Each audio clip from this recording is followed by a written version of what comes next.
আসসালামু আলাইকুম। আশা করি সবাই ভালো আছেন। আপনাদের সবাইকে স্বাগতম। ২০ মিনিটের জ্ঞান চ্যানেলে আমাদের আজকের টপিক সফটওয়্যার কোয়ালিটি অ্যাসুরেন্স এবং সফটওয়্যার কোয়ালিটি কন্ট্রোল এর ৪র্থ পর্ব। তো আজকে আমরা দেখি গত পর্বে আমরা আলোচনা করেছিলাম কতটুকু টেস্টিং যথেষ্ট, টেস্টিং এর ৭ টা প্রিন্সিপাল, টেস্টিং এর প্রক্রিয়া। আর এবার যা থাকছে সেটা হলো software development model, agile and waterfall. আম আমি পুরা ডিটেইলসে যাব। অ্যাজাইল ওয়াটারফল মেথড কি বা সফটওয়্যার ডেভেলপমেন্ট মডেলটাই বা কি। তো আসেন দেখা যাক সফটওয়্যার ডেভেলপমেন্ট মডেলটা কি। সফটওয়্যার ইন্ডাস্ট্রিতে অনেক ধরনের সফটওয়্যার ডেভেলপমেন্ট মডেল দেখতে পাবেন। তার মধ্যে সবথেকে বেশি পপুলার হলো ওয়াটারফল মডেল আর অ্যাজাইল ডেভেলপমেন্ট মডেল। কিন্তু আপনি আম আপনারা হয়তো জেনে থাকবেন যে প্রজেক্ট শুরু থেকে শেষ করা পর্যন্ত আসলে অনেকটা কষ্টসাধ্য ব্যাপার। তার উপর আম যে প্রজেক্ট সেই প্রজেক্ট থেকে প্রফিট বের করে আনাটাও অনেকটা দুঃসাধ্য। তাই ইন্ডাস্ট্রিতে ৮০-৯০% প্রজেক্ট ফেল করে। ব্যক্তিগতভাবে আমার সৌভাগ্য বলতে হবে যে আমি আজ পর্যন্ত আ প্রায় ১২ টা প্রজেক্টে কাজ করেছি। এর মধ্যে কোনটাই ফেল করেনি। আম সবগুলোই অন টাইমে অর অন বাজেটে সম্পন্ন করতে পেরেছি। এর মধ্যে কিছু ট্রিকসও আছে। আপনারা যেটা কোয়ালিটি অ্যাসুরেন্স এর সাইড থেকে কাজ করতে, করতে বুঝবেন। তো আ আমার হয়তো শুরুটা হয়েছিল ভালো ম্যানেজারের মাধ্যমে। সেই কারণে হয়তো তাদের কাছ থেকে কিছু শিখতে পেরেছি। আম ইন্ডাস্ট্রিতে বেশিরভাগ সফটওয়্যার ডেভেলপমেন্ট ওয়াটারফল মডেলে হয়ে থাকে। কিন্তু অনেক প্রজেক্ট আছে যারা ভি শেপড মডেল ইউজ করে। আবার আ আ অনেকে এভোলিউশনারি প্রোটোটাইপিং মডেল ইউজ করে থাকে। স্পাইরাল মেথড ইউজ করে থাকে। ওইটাকে বলে এসডিএম। আম ইনক্রিমেন্ট পদ্ধতি কিন্তু সবথেকে প্রমিসিং যেটা হলো, সেটা হলো অ্যাজাইল ডেভেলপমেন্ট। তো ইন্ডাস্ট্রিতে কারেন্ট আম আ সবথেকে বেশি ইউজ যেটা হয় সেটা হলো ওয়াটারফল মেথড। আর ভবিষ্যতে বা এখনই শুরু হয়ে গেছে, ভবিষ্যতে যেটা সবথেকে বেশি ইউজ করা হবে সেটা হলো অ্যাজাইল ডেভেলপমেন্ট মেথড। তো আমি আপনাদের এই ২ টা টপিক নিয়ে কিছু কথা বলব আজকে। অনেক কোম্পানি এবং সরকারি প্রজেক্টগুলা এখন অ্যাজাইল মেথোডোলজি স্টার্ট করছে। তারা ব্যবহার করা শুরু করছে। ওয়াটারফল আর অ্যাজাইল মডেলের মধ্যে ২ টা আলাদা স্লাইড রেখেছি। বাকি ডেভেলপমেন্ট মডেলগুলা সম্পর্কে আপনাকে অল্প ধারণা দিব এখন। তো আপনাদের ভি শেপড মডেল যেটা, আম এটা হলো ডেভেলপমেন্ট আর টেস্টিং সমান্তরাল গতিতে চলতে থাকে। কোন ফাংশনালিটি কোনো ফাংশনালিটি ডেভেলপমেন্ট কমপ্লিট হলে সাথে, সাথে টেস্টিং শুরু করা হয়। তো ধরেন এদিকে ডিজাইন চলতেছে, ওইদিকে আমাদের টেস্ট কেস রাইটিং আমরা শুরু করে দিচ্ছি। ডিজাইন এনালাইসিস করতেছি। ওটারে স্ট্যাটিক টেস্টিং বলা হয়, ডকুমেন্টেশন গুলা। আবার যখন ডেভেলপমেন্ট চলতেছে তখন সমান্তরালভাবে টেস্টিংও চলতে থাকে। তো এই কারণে একে ভি শেপড মডেল বলা হয়। আম কোন কোনো সফটওয়্যার আম ডান পাশের ছবিটা দেখলে আসলে বুঝতে পারবেন যে ভি শেপ আম আ কাকে বলে। আম আর এইবার আসি evolutionary prototyping মডেল। ডান পাশে আমি দেখি যদি একটু আম এটা হচ্ছে প্রোটোটাইপিং মডেল। তো টাইপিং মডেলটা আম আপনারা দেখলে বুঝতে পারবেন যে এখানে ১ম এ অবজেক্টিভ ডিটারমাইন করা হয়। আমরা কি অবজেক্টিভ কি আ স সাধন করতে যাচ্ছি, কি ধরনের কাজ করতে যাচ্ছি, এটা ১ম এ ডিটারমিনেশন করা হয়। করার পরে তারপরে ১ম এ শুরু হয় প্রোটোটাইপ ডেমনস্ট্রেশন দিয়ে। ডেমনস্ট্রেট করে তারপরে ডেভেলপ হয়, তারপরে রিফাইন করা হয়। রিফাইন করে তারপরে টেস্টে পাঠানো হয়। আর টেস্টের পরে এটা ইমপ্লিমেন্ট করা হয়। আম স্পাইরাল মেথড যেটা এসডিএম, স্পাইরাল মেথডে প্ল্যানিং আসে। প্ল্যানিং এর পরে আসে এনালাইসিস। তারপরে আম এই যে এই কোয়াড্রেন্টটা আপনি দেখতে পাচ্ছেন, এখানে হচ্ছে প্ল্যানিং। আম প্ল্যানিং এর পরে আসে হচ্ছে এনালাইসিস, তারপরে ইভালুয়েশন, তারপরে ডেভেলপমেন্ট। আর আইটারেটিভ বা ইনক্রিমেন্টাল পদ্ধতি। আম আ আপনাদের আরেকটা জিনিস বলে রাখি, আইটারেটিভ আর পদ্ধতি অনেকটাই অ্যাজাইলের মতোই। আইটারেটিভ পদ্ধতি আর অ্যাজাইল ডেভেলপমেন্ট মধ্যে বেসিক পার্থক্য যেটা হচ্ছে, ডেভেলপাররা কোড করবে, তারপরে ফিডব্যাক নিবে, ওই কোডের উপর আবার কোড করবে, এভাবে সাইকেলটা চলতে থাকে যতদিন না পর্যন্ত সফটওয়্যার সম্পূর্ণভাবে তৈরি হয়। কিন্তু অ্যাজাইল মেথডে এই ইনক্রিমেন্ট মার্কেটে রিলিজ করা হয়। তো এখন আসেন দেখি আমরা অ্যাজাইল সম্পর্কে একটু ধারণা নেই।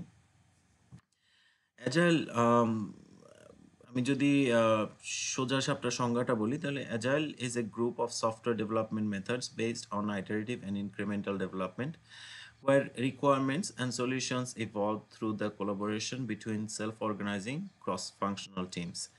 তো আম, এটা বাংলায় বলতে হলে যে অ্যাজাইল হচ্ছে একটা স্বনির্ভর টিম যারা নিজেরাই ডেভেলপমেন্ট টেস্টিং এগুলা করে থাকে।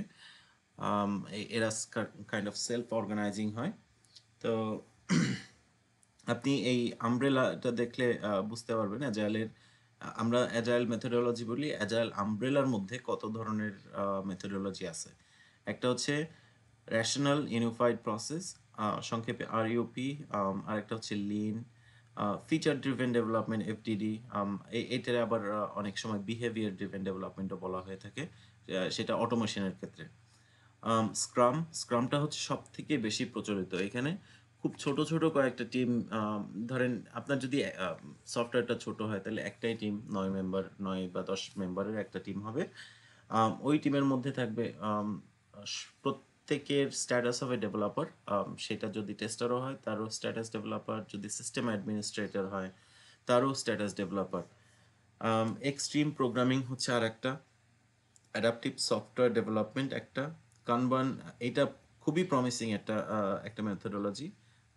আপনারা কানবান বোর্ডের নাম শুনে থাকবেন অনেকে।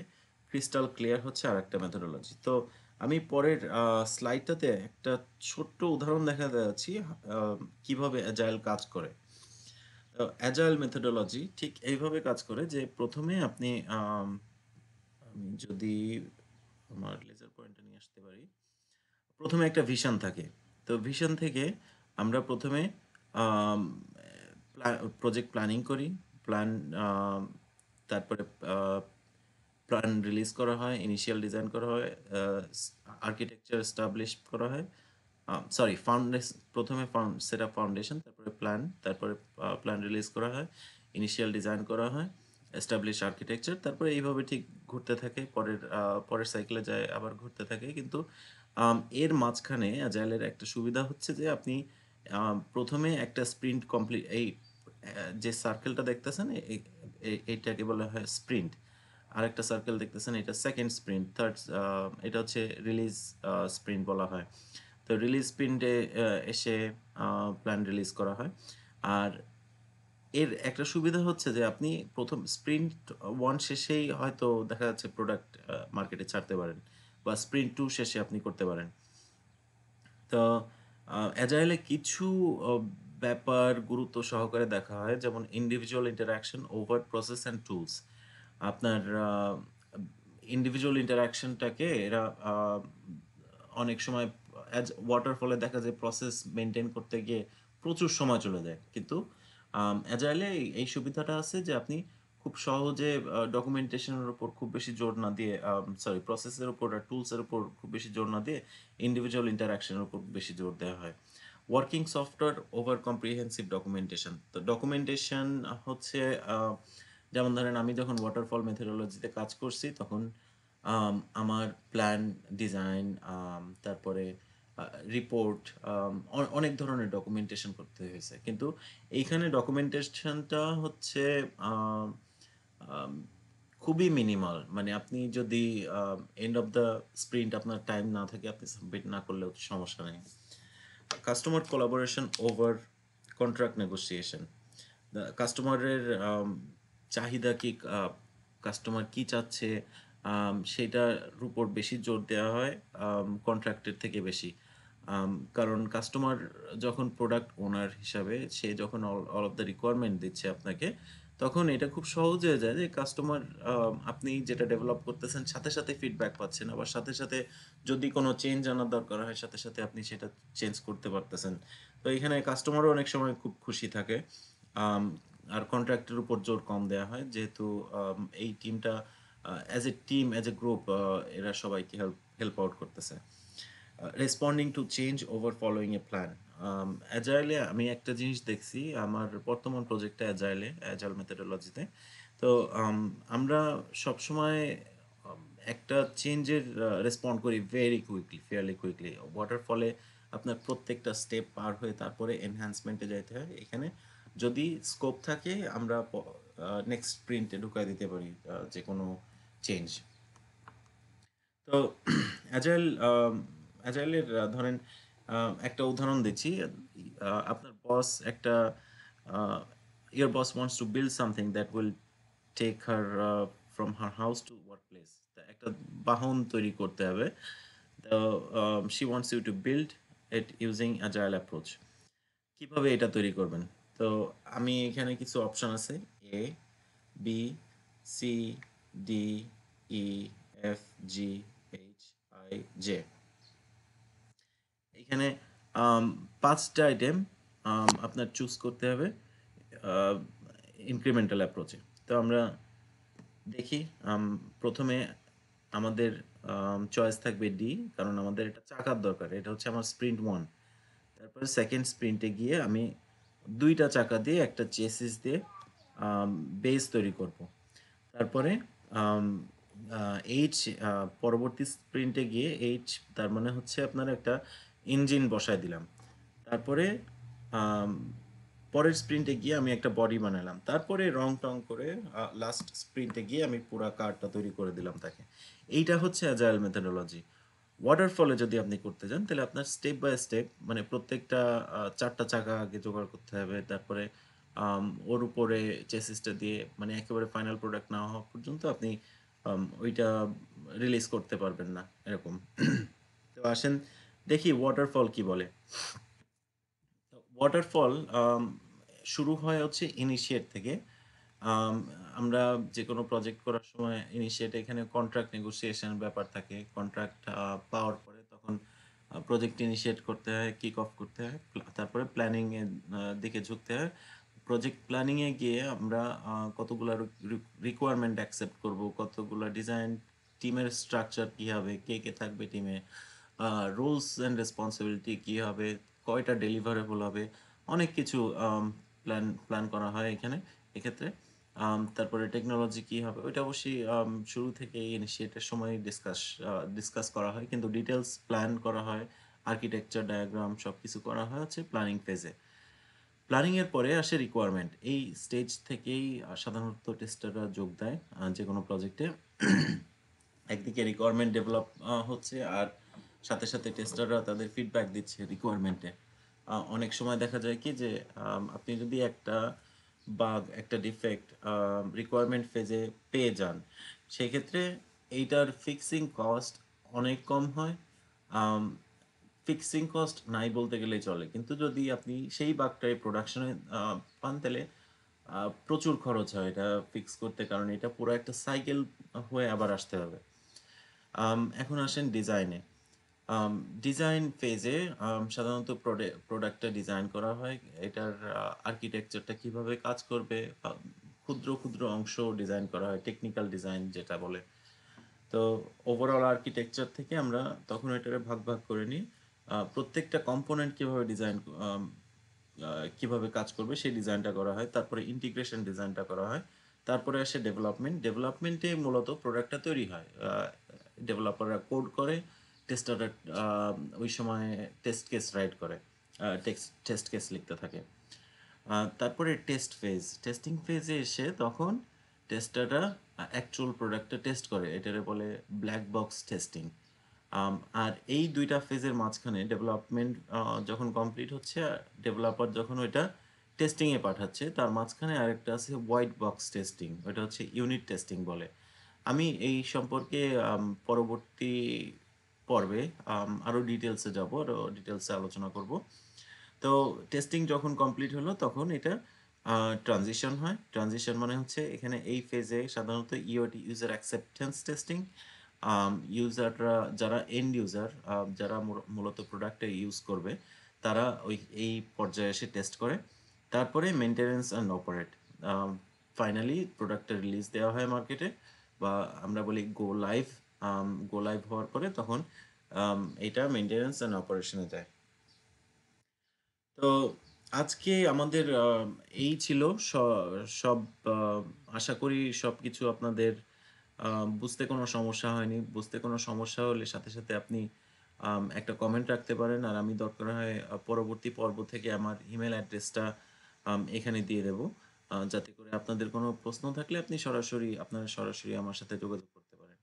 আমার মূল উদ্দেশ্য হচ্ছে যাতে করে বাঙালিরা বাংলা ভাষাভাষী যারা আছে তারা এই ইন্ডাস্ট্রিটার সাথে যুক্ত হতে পারে। এখানে আম আমি ব্যক্তিগতভাবে আম গ্র্যাজুয়েশন কমপ্লিট করে এসে তারপরে আবার হার্ভার্ডে সার্টিফিকেশন নিয়ে এরকম একটা পর্যায়ে জব করতে গিয়ে আমি যখন দেখলাম যে এখানে আসলেই খুব একটা আম এডুকেশনাল ব্যাকগ্রাউন্ড লাগে না টেস্টিং এ স্পেসিফিকলি। তা তাহলে আমরা বাঙালিরা কেন ঢুকতে পারতেছি না? বাঙালিরা কেন পিছিয়ে আছি? বা আমরা কেন চিন্তা ভাবনা করছি না? তো যাই হোক আমাদের এই পর্বে যেগুলা ছিল সেটা হলো সফটওয়্যার ডেভেলপমেন্ট মডেল সম্পর্কে আমরা ডিসকাস করলাম। অ্যাজাইল মেথোডোলজি সম্পর্কে ডিসকাস করলাম। ওয়াটারফল মেথোডোলজি সম্পর্কে ডিসকাস করলাম। আর আমরা জানতে পারলাম যে সফটওয়্যার ডেভেলপমেন্ট মেথোডোলজি কি? আগামী পর্বে আমি যেটা আলোচনা করতে যাচ্ছি সেটা হচ্ছে test planning and control, test analysis and design, implementation and execution. তো আম আমি আগামী পর্বে আপনাদের জন্যে অপেক্ষা করব। ইনশাআল্লাহ সবার সাথে দেখা হবে, কথা হবে। আর যদি কোনো প্রশ্ন থাকে অবশ্যই আমাকে কমেন্টে জানাবেন। আমি চেষ্টা করব আগামী পর্বের ভিডিওটা তাড়াতাড়ি কমপ্লিট করার জন্য। ধন্যবাদ।